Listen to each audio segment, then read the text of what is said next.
Assalamualaikum warahmatullahi wabarakatuh dan salam sejahtera bagi kita semua. Di sini kami dari kelompok 1 ingin mempresentasikan hasil diskusi kami mengenai topik pembahasan akuntansi giro. Terima kasih atas kesempatannya. Perkenalkan, nama saya Rengganis Ayuni Ngastiti dengan NIM 2019-310029. Terima kasih atas kesempatannya. Perkenalkan, nama saya Desi Agustina Thalia dengan NIM 2019-310045. Terima kasih atas kesempatannya. Perkenalkan, nama saya Devi Anggraini dengan NIM 2019-310101. Di sini saya akan menjelaskan tentang pengertian akuntansi giro. Pengertian dari giro sendiri itu adalah pelayanan jasa keuangan yang dilakukan oleh bank. Giro adalah simpanan yang penarikannya dapat dilakukan setiap saat dengan menggunakan bilet giro, cek, dan pemindah bukuan. Agar aktivitas transaksi giro berjalan dengan efektif dan efisien, maka diperlukan tools untuk mendukungnya. Ya, salah satunya adalah akuntansi giro.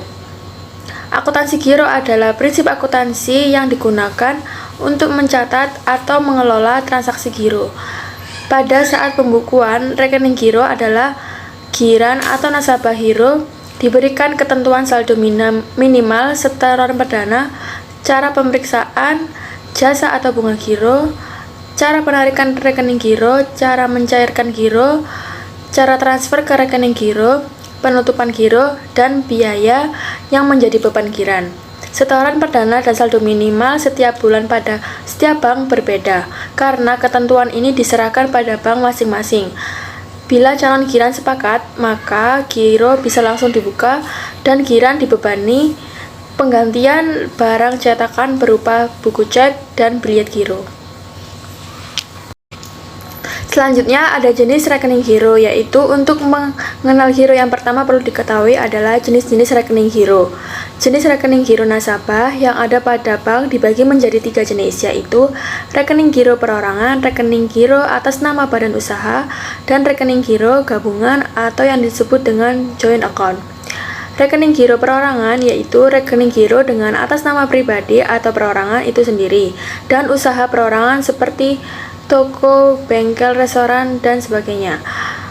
Sedangkan rekening giro atas nama badan usaha yaitu rekening giro yang dimiliki atas nama badan usaha. Contohnya rekening giro perusahaan, koperasi, yayasan, CV, dan persekutuan firma, dan sebagainya.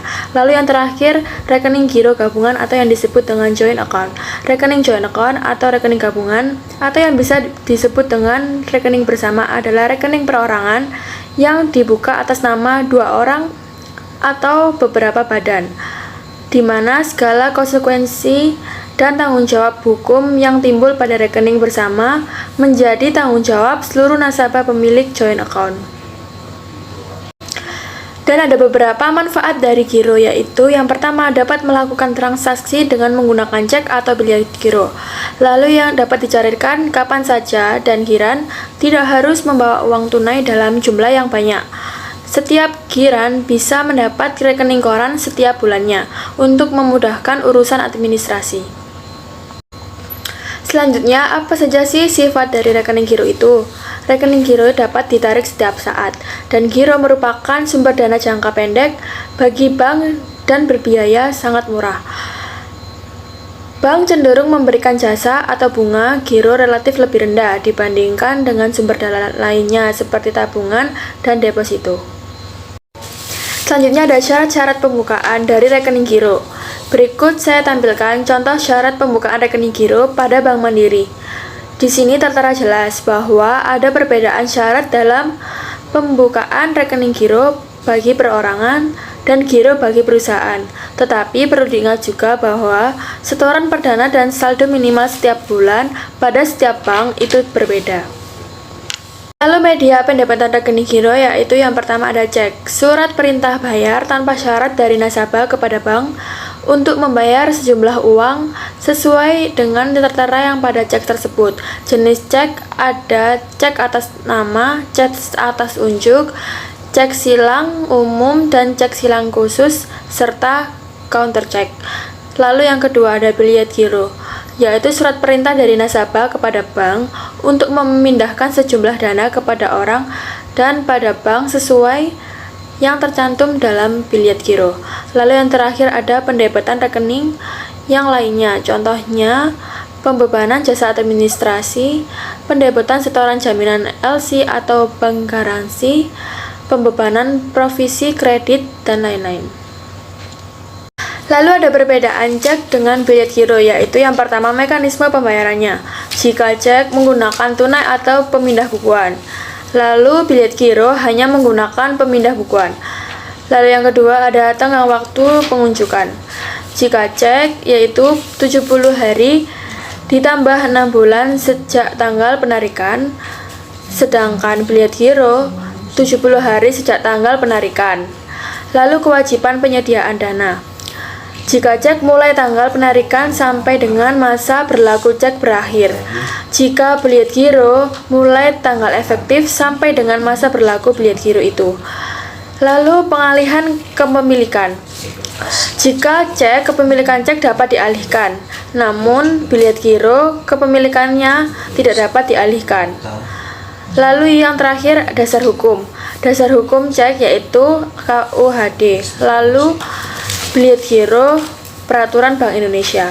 Sekian penjelasan yang bisa saya sampaikan, kurang lebihnya saya mohon maaf.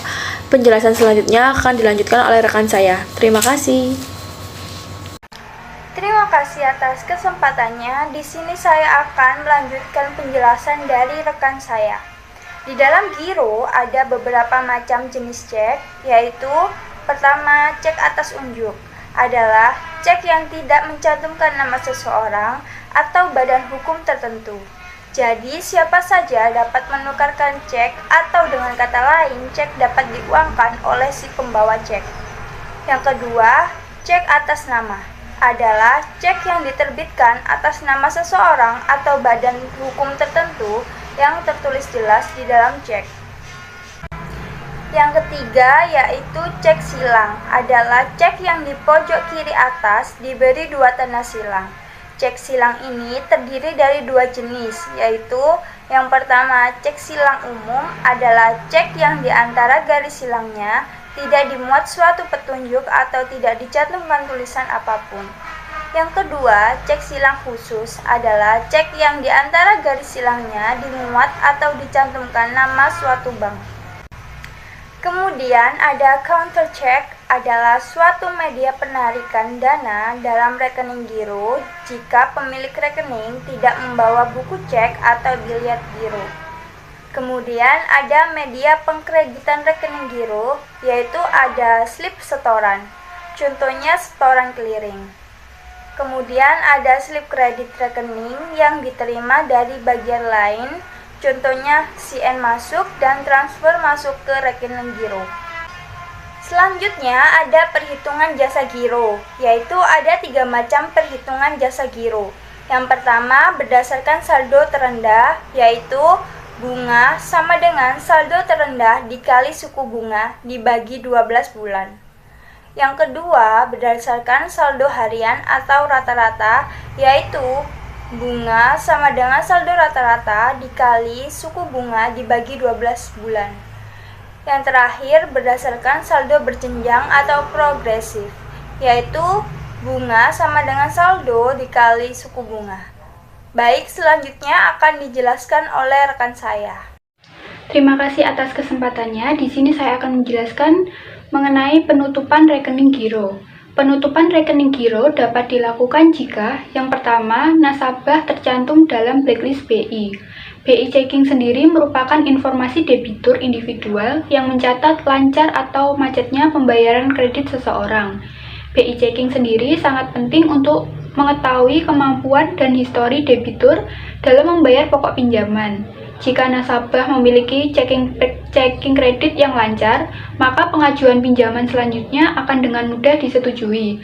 Namun apabila dalam proses screening yang dilakukan ditemukan pembayaran kredit yang tidak lancar, otomatis permohonan tidak akan lolos dan nasabah masuk dalam blacklist BI checking. Yang kedua adalah menarik cek atau bilet giro kosong 3 lembar dalam masa 6 bulan atau satu lembar senilai 1 miliar. Yang ketiga adalah rekening tidak aktif selama 6 bulan berturut-turut dan di bawah saldo minimal.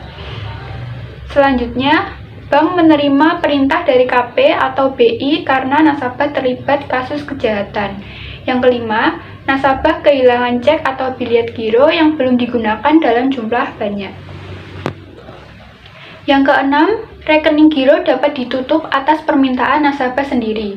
Dan yang terakhir, jika nasabah meninggal dunia. Penutupan rekening nasabah yang sudah meninggal dunia dilakukan untuk mencairkan dana dari rekening tersebut. Biasanya dilakukan oleh pihak keluarga nasabah.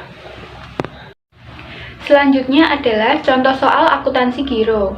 Akan ada beberapa transaksi yang dilakukan oleh Tuan Adi sebagai nasabah Giro Bank Prima Yogyakarta selama bulan Juni 2021.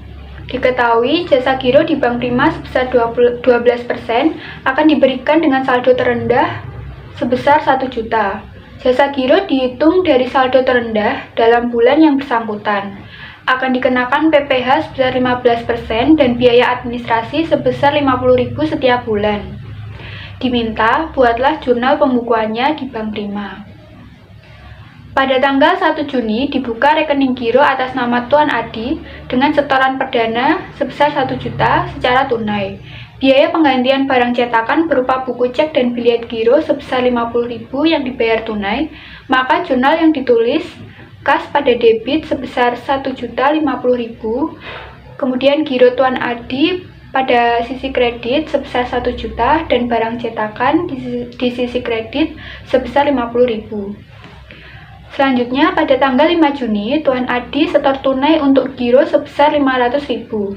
Maka jurnalnya kas pada debit dan giro Tuan Adi pada kredit sebesar 500.000. Selanjutnya, pada tanggal 10 Juni, Tuan Adi menyetor giro berupa cek BNI Yogyakarta sebesar 1.500.000 dan clearing dinyatakan berhasil hari ini. Maka jurnalnya giro pada BI di sisi debit dan giro Tuan Adi pada sisi kredit sebesar 1.500.000. Selanjutnya, pada tanggal 15 Juni, Tuan Adi menarik cek nomor 1234 sebesar 500.000 untuk membayar hutang kepada Tuan Nugroho, nasabah giro Bank Prima Yogyakarta. Maka jurnalnya giro Tuan Adi pada debit dan giro Tuan Nugroho pada kredit sebesar 500.000. Selanjutnya, pada tanggal 17 Juni, Tuan Adi mentransfer dananya ke cabang Jakarta atas beban giro sebesar 1 juta. Maka jurnalnya giro Tuan Adi pada debit sebesar 1 juta dan RAK cabang Jakarta pada kredit sebesar 1 juta. Selanjutnya, pada tanggal 20 Juni, Tuan Adi setor giro secara tunai sebesar 750.000. Maka jurnalnya kas pada debit dan giro pada kredit sebesar 750.000. Pada tanggal 25 Juni, Bank Prima Yogyakarta menerima transfer masuk dari cabang Semarang sebesar 1.200.000 untuk keuntungan giro Tuan Adi. Maka jurnalnya RAK cabang Semarang pada sisi debit dan giro Tuan Adi pada kredit sebesar 1.200.000. Pada tanggal 27 Juni, penarikan giro oleh Tuan Adi untuk ditransfer ke cabang Surabaya sebesar 2 juta.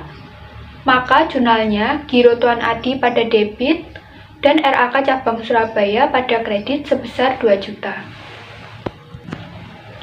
Selanjutnya yaitu jurnal pada tanggal 30 Juni, yaitu bunga giro pada debit dan giro Tuan Adi pada kredit sebesar 10.000.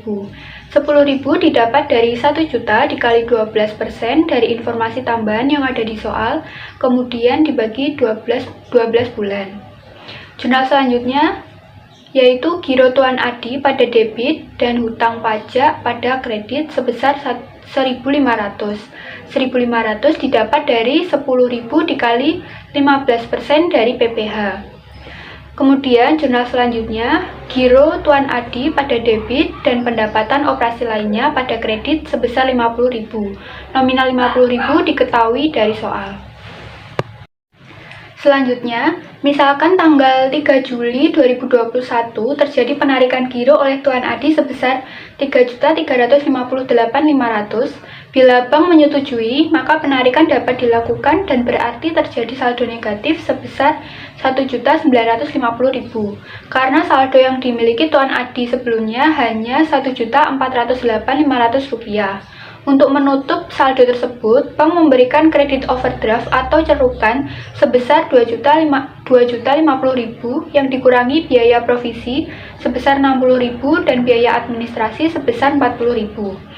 Maka jurnal pada tanggal 3 Juli yaitu debitnya kredit yang diberikan sebesar Rp2.050.000 dan kreditnya pendapatan provisi kredit sebesar Rp60.000, pendapatan operasi lainnya sebesar Rp40.000 dan giro Tuan Adi sebesar Rp1.950.000. Kemudian jurnal selanjutnya, giro Tuan Adi pada debit sebesar Rp3.358.500 dan kreditnya kas sebesar Rp3.358.500. Sejumlah giro yang ingin ditarik oleh Tuan Adi. Sekian presentasi dari kelompok kami. Jika ada salah kata, kami mohon maaf dan terima kasih.